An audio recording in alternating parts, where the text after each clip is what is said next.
Can you clarify to some extent, to the best of your knowledge, how the former VP, what exactly the former VP is trying to achieve by joining this coalition, the ADC, in the ADC, I should say?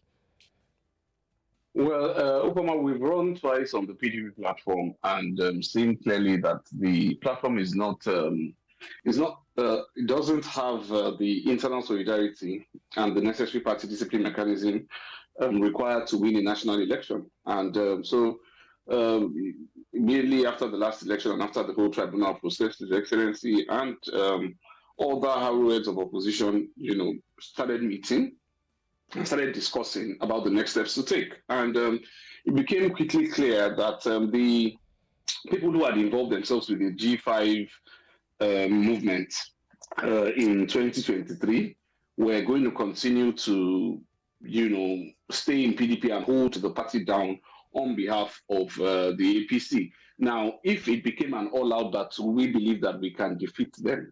But their purpose is not to be defeated or not defeated. Their purpose is to keep the party in that infighting situation where you have court cases over who's the secretary, who's not the secretary. Crisis mode. That's just what they want to do, in perpetual crisis mode. And there's no way you can defeat somebody who wants to continue to just, even after you beat the person keeps holding on to you, keeps bringing up court cases, keeps throwing you into crisis. So we felt the best thing to do would be to move into a different party. And we felt the best people to go into that would be from within the APC and then also His Excellency Peter Obi. And so that's the idea behind the ADC. Many have suggested that the coalition is just a vehicle for the perpetual ambition of His Excellency, the former Vice President Atiku Abubakar, that since he knows the possibility of getting the PDP ticket, considering the crisis you've just talked about, that this is his plan to ensure that he gets a ticket and will be on the ballot in 2027. What do you say to such cynics, who have brought up this conversation? It's three things. It's number one, getting the PDP ticket has never been the problem. Winning on the PDP platform is where the problem is. His Excellency contested 2019, 2023, he got the PDP ticket, but right now that ticket is not going to win a national election, very clearly. Secondly, is that there is nothing wrong with an ambition. The opposition has no other duty other than to politic and to oppose the policies of government. The APC, on the other hand, is the one who should focus on government because their best politicking, their best campaigning is done with the things that they've actually done. That's what they used to campaign. But the opposition must find means to bring about ambitions. Having said that, the ADC coalition is not only about the ambition of His Excellency. Of course, his ambition is dear to him, and some of us believe in it. We believe in his ideology, and we think that, he should definitely give it a shot. But the ADC is not about the ambition of anybody. The coalition is not even at that stage yet. Remember, this is a party that, has to be reorganized now from top to bottom. You have world congresses, you have state congresses, you have LGA congresses, and then you have a national convention to hold before you start talking about the ambition of anyone. So I think, all talks of ambitions are a distraction at this moment. I think the first task before the party is to become a true political party and then to evolve itself to become the opposition party that Nigerians have been clamoring for. Nigerians have been asking for an opposition party, and that's what ADC is here to do. An opposition party that will keep the government on its toes and suggest alternative political ways towards making Nigeria a better country. So I think that's the focus now. And I say that, also balancing it with saying that there is absolutely nothing wrong with an ambition. It's what politicians do. It's what politicians have to do for the good of the country. But right now, the focus of the ADC is to be the opposition coalition that Nigerians want. Okay, I didn't want to cut you short there. There was a comment you made when you said you want the ADC. I'm not sure I quite got it correct, but you said something about the ADC wanting to be, a real political party. The opposition. Okay, because I would argue that the ADC is already a political party or has been a political party, for some time now. I mean, yes, the ADC has been one of the many political parties that we have in Nigeria. But if you want it to become a major force, you have to reorganize it from the bottom. You have to bring in experienced players from the best of the parties and all that. So that's the stage where we are at now. Okay, I get it. And good clarification there before the owners, the former owners or the original owners of ADC come to fight me. Some people have alleged that your principal, irrespective of the results that is out there, some have alleged that your principal actually won the 2019 election. Again, whether that is true or not, it's not reflected on the results from INEC. But how does the ADC now, which is your chosen vehicle, how do you hope to be able to ensure that the umpire plays by the rule and nobody is given any undue advantage? Well, I believe, and I'm saying this as a Nigerian now, as one who's interested in free and fair elections, I think that, Nigerians have to rise.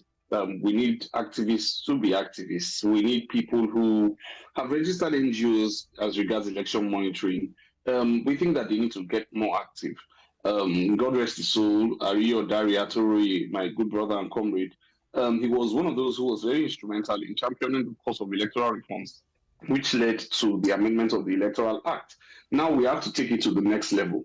INEC went to court the last time and argued that it's not bound by its own regulations, not guidelines, regulations. Ordinarily, when you put out regulations, according to the Electoral Act itself, INEC should be bound by its own guidelines. In other words, when INEC said that it was going to transmit results, then the onus was on INEC to actually transmit those results. But INEC went to court and said, during the tribunal matter, they said that, the guidelines were not superior to the constitution. That so all they needed to do was to meet what the constitution had said, which is that, results must simply be collated. It doesn't matter whether they are transmitted. Whereas INEC itself had said that in its regulations that it was going to transmit results electronically, which was what the Electoral Act had given it power to do. But INEC still exercised discretion. So I think, activists need to go back to the National Assembly and effect that let it be a law. There's nothing stopping it from happening. Every part of the country has capacity to actually transmit results. We've seen that in various state elections,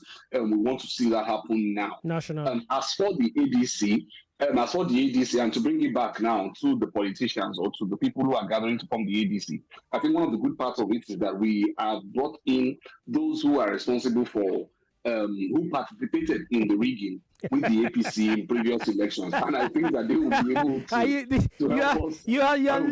These allegations that you are laying, please.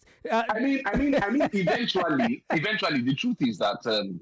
The truth is that politicians can only politic, okay? And that's why I started answering the question from the angle of an average Nigerian, that the only strategy that politicians have is to continue to politic, okay? They would continue to try and push within the system.